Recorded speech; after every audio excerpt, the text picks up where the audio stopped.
Hello everyone, my name is Vikram Pratap Singh and welcome to HP academy. कैसे हैं आप लोग? ढेर सारी बधाइयां कि हरियाणा का नोटिफिकेशन आउट हुआ। Haryana judicial service examination 2021। ठीक है, नई शुरुआत, नया मंथ। और किसी भी जुडिशियल एस्पिरेंट के लिए जो भी जुडिशरी को प्रिपेयर कर रहा है थोड़ा सीरियस है, तो उसके लिए ये बात होती है कि वो डीजीएस हरियाणा जरूर ही जरूर फोकस करेगा। तो हम भी अपने आप को रोक नहीं पाए और आपकी सिलेबस को एनालिसिस करने के लिए हम आपके सामने आ गए। सबसे पहले कुछ बेसिक पॉइंट्स हैं जिनको कि हम मैं आपसे यहाँ बताऊंगा कि आपके एग्जाम्स के लिए क्या क्या चीजें इंपॉर्टेंट हैं। आपको सिलेबस को एनालाइज कैसे करना है, इस सिलेबस के पार्ट को कैसे आप फ्रैक्शन करोगे, और क्या क्या बेसिक बातें हैं जिनको कि आपको ध्यान में रखना है कि आपके एग्जाम्स की टाइमिंग्स क्या हैं, या आपको कितने मार्क्स डिडक्ट होते हैं, या कितनी वैकेंसीज हैं। वो सारी चीजें मैं आपसे डिस्कस करूंगा। और ये आई थिंक बड़ा इंपॉर्टेंट हो जाएगा जब जब आप एग्जाम देने जाओगे, क्योंकि अभी स्टार्टिंग के टाइम पे जब नोटिफिकेशन आता है तो आप इधर उधर भागना स्टार्ट करते हो, और भागने के बाद आप 10 दिन तक आपको पता नहीं होता कि कहाँ से आपको फोकस स्टडी स्टार्ट हो। क्योंकि इनका जो अभी इस तरह एक तरह का कहते नहीं स्पॉन्टेनियस इन्होंने नोटिफिकेशन आउट कर दिया, तो अब आप समझ के चल रहे, आप एक्सपेक्ट भी कर रहे हो कि हरियाणा का नोटिफिकेशन आने ही वाला था। तो ये एग्जाम्स में डिले नहीं करेंगे अनलेस एंड अनटिल कि कुछ अदर सिचुएशन या हिंड्रेंसेस ना आ जाएं, जैसे कोई रेट डाल देता है, कोई कुछ करता है। तो वो अगर ना प्रॉब्लम्स हो तो एक एक करके चलते हैं। सबसे पहले क्या देखते हैं? देखो, सबसे पहले हमें देखना है कि एग्जाम्स में क्वेश्चंस कितने होते हैं। ठीक है, 125 क्वेश्चंस होते हैं। ठीक है, क्वेश्चंस कितने होंगे आपके? 125। मार्क्स कितने होंगे पर क्वेश्चन? पर क्वेश्चन 4 मार्क्स के हैं। ठीक, और 4 मार्क्स के अलावा जो नेगेटिव मार्किंग है, नेगेटिव मार्किंग जो है वो आपका 0.80 है, कह सकते हो 1/5। ठीक है, 1/5 है या 0.80 नेगेटिव मार्किंग है। और इसके साथ देखो, लास्ट ईयर से इन्होंने पैटर्न में चेंज किया है। इन्होंने ऑप्शन ऑफ 5 ऑप्शंस देते हैं। जैसे आपका ऑप्शनल एग्जाम है जो प्री है, प्री में दूसरे स्टेट्स में क्या होता है, 4 ऑप्शंस होते हैं। यहां आपको 5th ऑप्शंस भी मिलता है। ठीक है, याद रखना 5th ऑप्शंस भी होते हैं। तो इसके लिए आपको जो एलिमिनेशन का जो आपका प्रोसेस है, जिस तरीके से आप सब्जेक्ट को एलिमिनेट करते हो, उनको आपको बहुत कॉशियसली करना होगा। ये बात आपको ध्यान में रखना है। दूसरी बात, जो 125 क्वेश्चंस हैं, इनमें आप मान के चलो कि सबसे पहले वैकेंसीज देखो। 239 वैकेंसीज हैं। 239 के ये 10 टाइम्स लेते हैं। ठीक है, 239 के 10 टाइम्स ये लेते हैं, मतलब 2390 लोग जिनको कि ये मेंस के लिए कॉल करेंगे। ठीक है, तो इन 2390 लोगों में आपको कितने मार्क्स ले आने हैं, समझना कि 500 के क्वेश्चंस हैं। ठीक है, 500 जो कि ग्रैंड टोटल है इसका मार्क्स के। अब इस 500 में आपको जो करना है वो कितने क्वेश्चन आप मान के चलते हो कि 125 में कितने क्वेश्चन आप सेफ होगे प्रिलिमिनरी क्लियर करने के लिए? देखो, वैकेंसीज ज्यादा हैं, तो आप, मैं फिर भी थोड़ा अलर्ट होके करता हूं कि 90 क्वेश्चंस अगर आप सेव कर रखते हो, 90 क्वेश्चंस आप प्लस में रहते हो, तो आपको कोई भी हटाने वाला नहीं है, आपकी मेंस में कॉल हो जाएगी। फिर क्वेश्चन आता है कि 90 क्वेश्चन तो इंपॉर्टेंट है, लेकिन 90 क्वेश्चंस के साथ साथ आपको यह देखना होगा कि वो 90 क्वेश्चंस कैसे सिक्योर किए जाएं। क्योंकि लॉ का जो पैटर्न है, इन्होंने इतने सब्जेक्ट्स दे रखे हैं, दैट इज 14 सब्जेक्ट दे रखे हैं। ठीक है, और इसके साथ साथ जीके का पार्ट इन्होंने दे रखा है। ये मान के चलते हैं कि आपका 1/10 जो है वो लॉ आता है, एंड 15 क्वेश्चन जो होते हैं वो जीके के होते हैं। ये मान के चलते हैं, कभी कभी अप एंड डाउन हो सकता है। तो ये बेसिक बातें थी जो कि एक मैकेनिकल बातें हैं। आप 90 क्वेश्चन आपको सिक्योर करना है। अब इस 90 क्वेश्चन को सिक्योर करने के लिए आपको करना क्या होगा, बहुत ध्यान से सुनिएगा, बहुत ध्यान से समझिएगा। सबसे पहली एडवाइस जो मेरी आपके लिए है वो ये है कि आप इस समय आप फोकस हो जाओ। इस टाइम पे आपको पैनिक एकदम नहीं होना है। आपको नोटिफिकेशन के रिगार्डिंग, या आपके हाथ में नोटिफिकेशन आया होगा तो अब आप अपने नोट्स को इधर उधर कर रहे होंगे, आप ध्यान से समझो। आप शांति से इस चीज को समझो कि आपके पास मार्च का लास्ट वीक या अप्रैल का फर्स्ट वीक है, ठीक है, जहां ये एग्जाम ले सकते हैं अगर कोई भी चेंजेस ना आए, क्योंकि ये दिसंबर में भी जाके एग्जाम ले सकते हैं तो उसका अनएक्सपेक्टेड है। बट जहां तक लग रहा है, बात लोगों से बात करके भी पता चल रहा है, तो वो कह रहे हैं कि अप्रैल के फर्स्ट वीक तक ये एग्जाम ले सकते हैं।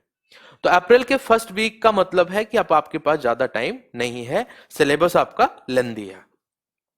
सिलेबस लेंदी है क्योंकि आपको कॉन्स्टिट्यूशन भी पढ़ना होगा, सिविल प्रोसीजर कोड भी कंप्लीट प्रोसीजर पढ़ने होंगे, फिर आपको मर्केंटाइल वाला पोर्शन से कंप्लीट मर्केंटाइल पढ़ना होगा, फैमिली लॉज पढ़ने होंगे। इसके बाद दो छोटे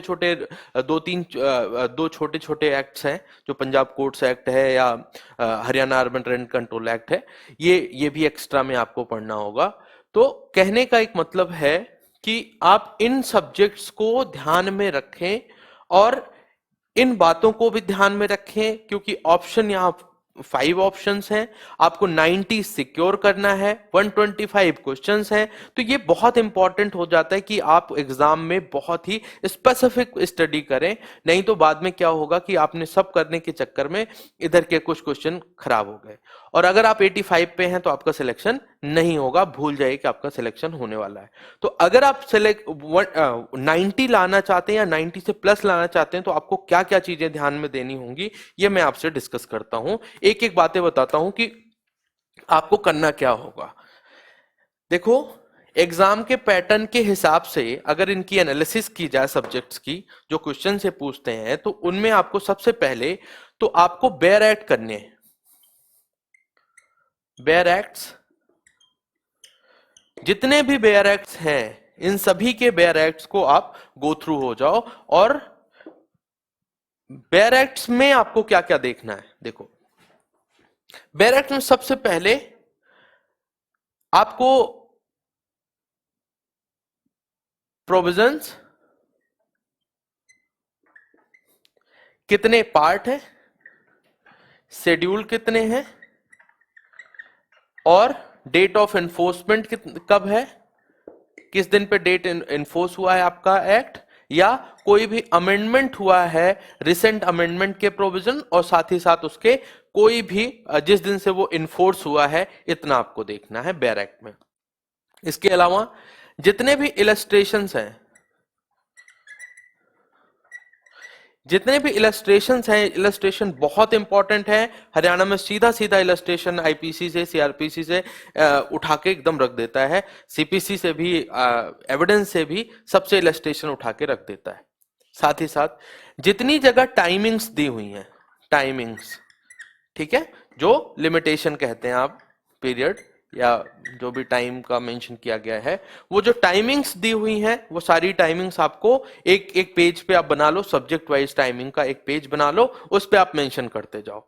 इसके अलावा टाइमिंग्स के अलावा मैक्सिम्स होती हैं। देखो, जितनी मैक्सिम्स हो सके, मतलब इन सब्जेक्ट्स में जितनी भी मैक्सिम्स हो सके, जैसे आपका इंडियन एविडेंस मान लेते हैं, इंडियन एविडेंस एक्ट में सॉलिस पॉपुलिस सुप्रीमा लेक्स मैक्सिम है, कहां है, 125 123 में।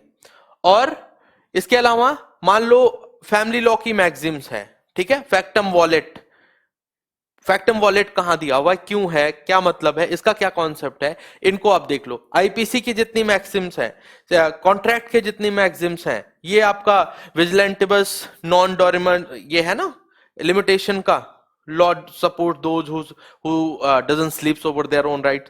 ये सारे मैक्सिम्स आपको एक लिस्ट बना लो, मैक्सिम का पता होना चाहिए और प्रोविजंस का पता होना चाहिए। आईपीसी की मैक्सिम्स भी इंपॉर्टेंट है।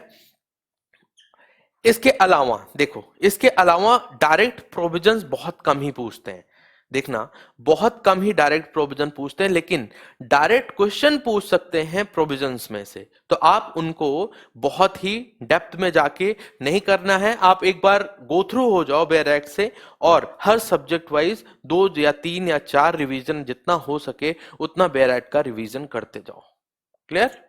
इसके अलावा क्या करना है आपको, बेयर एक्ट के रिवीजन के साथ साथ एक पैरेलल लेके चलना है। पैरेलल क्या है? जो कि आपका रीसेंट केसेस की एक लिस्ट बना लो, जो कि लास्ट 2020 तक के या 19 तक के केसेस की एक लिस्ट बना लो। ठीक है?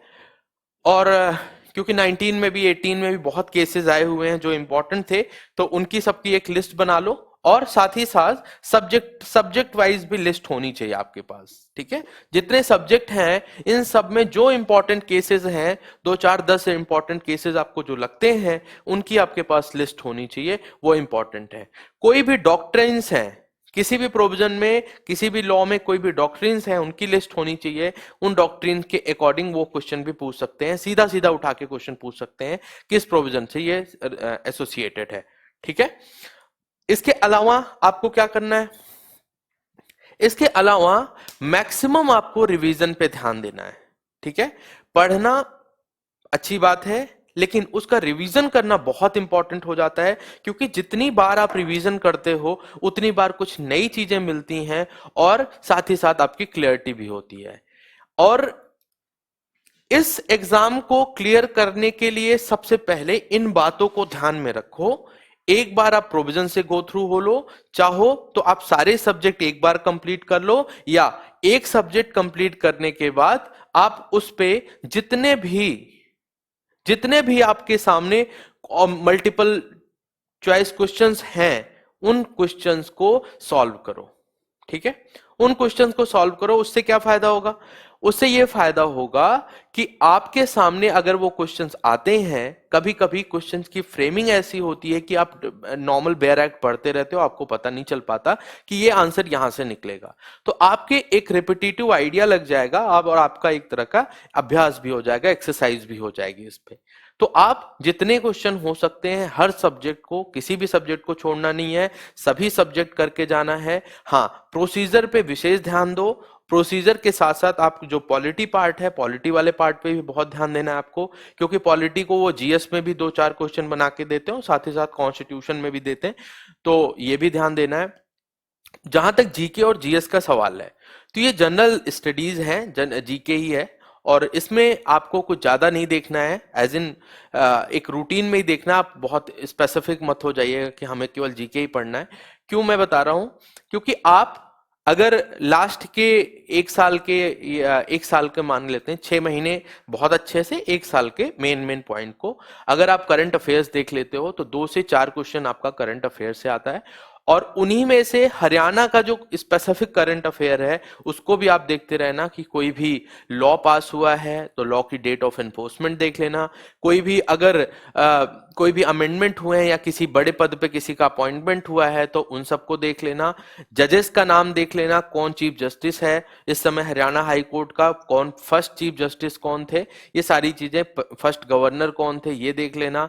जितने भी मतलब हरियाणा के जो पर्सनालिटीज हैं, जो अच्छे इंपॉर्टेंट प्लेसेस हैं, जो कंसर्न प्लेसेस हैं, जो करंट में जिनका अभी न्यूज में है, उन सबको आप देख लेना, क्योंकि ये क्वेश्चन वहां से पूछ सकते हैं।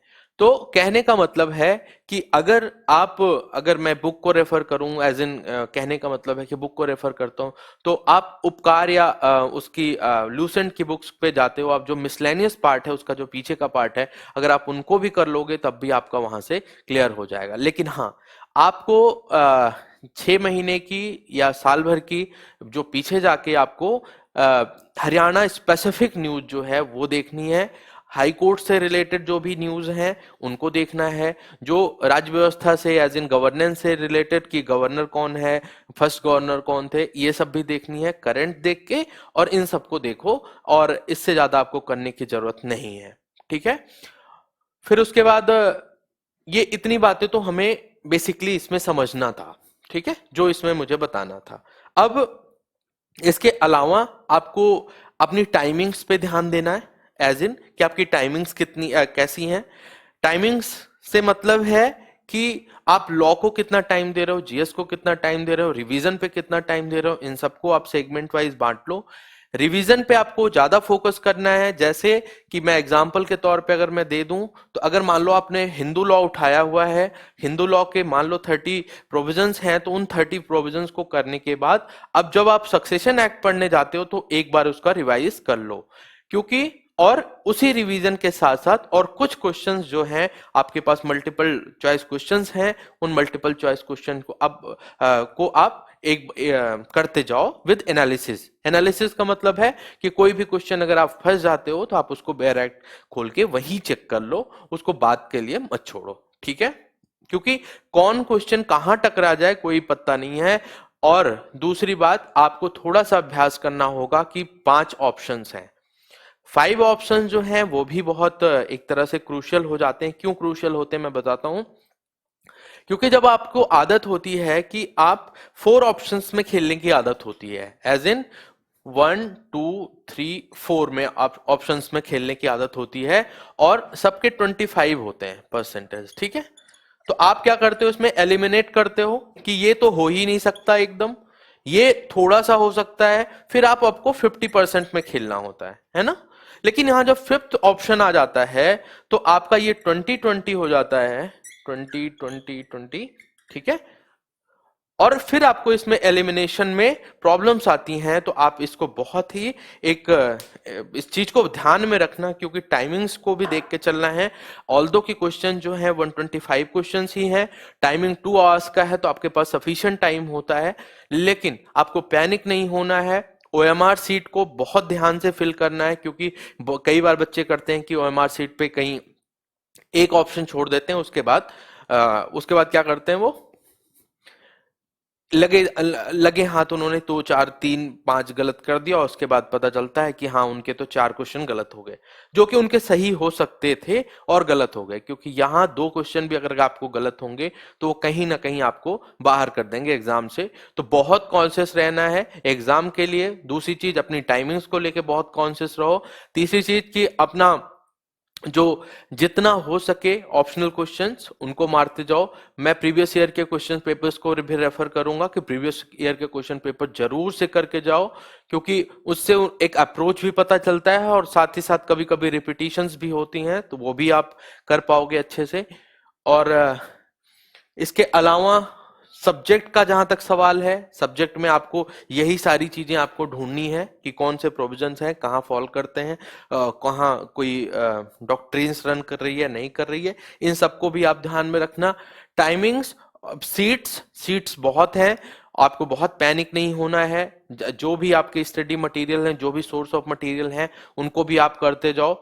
और मेंस को अभी से थोड़ा थोड़ा मतलब अपने फ्रेमवर्क बनाना स्टार्ट कर दो। आई होप कि आपका मेंस का प्रिपरेशन पहले ही हो गया होगा, अभी तक आप लॉकडाउन में कर लिए होंगे। अगर आपने नहीं किया है तो थोड़ा सा भी, क्योंकि आपके पास टाइम है, तो प्री जब आप पढ़ रहे हैं तो उसी के साथ साथ मेंस के लिए भी थोड़ा थोड़ा आप देखते चलो। मैं ये नहीं कहता हूं कि अगर आप मैनेज कर पाते हैं तब की बात है, अगर आपने इससे पहले अगर आपने दिया है एग्जाम तब तो ठीक है, तब तो आपका मेंस काफी हद तक तैयार होगा।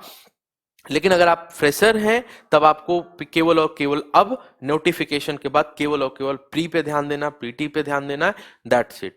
केस लॉस की जो लिस्ट है वो बहुत प्रिसाइज होनी चाहिए।